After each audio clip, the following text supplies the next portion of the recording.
آج اقوام متحدہ نے بھی اس کو کنڈیم کیا، ایک شخص کی وہاں پہ ہلاکت ہوگی۔ شہید بینظیر بھٹو جو آپ کی والدہ تھیں، وہ ہمیشہ سے کہتی تھیں کہ جو پرامن جو مظاہرین ہوتے ہیں یا ایکٹیویٹیز ہوتی ہیں، پولیٹیکل ایکٹیویٹیز، ان کو ہمیشہ جاری رہنا چاہیے۔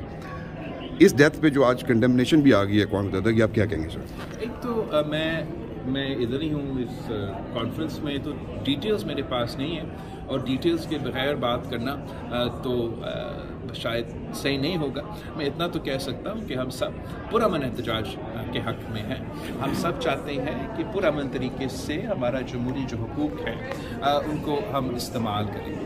اس کانٹیکس کا تو شاید مجھے نہیں پتا، مگر ویسے مجھے طریق انصاف کے حوالے سے اتنا پتا ہے کہ نہ آج نہ کل وہ پرامن احتجاج میں یقین رکھتے ہیں، نہ آج نہ کل وہ جمہوریت میں یقین رکھتے ہیں۔ وہ ہمیشہ انتہا پسند سیاست پہ یقین رکھتے ہیں، نہ وہ پارلیمان میں آ کے اپنا کردار ادا کرتے ہیں۔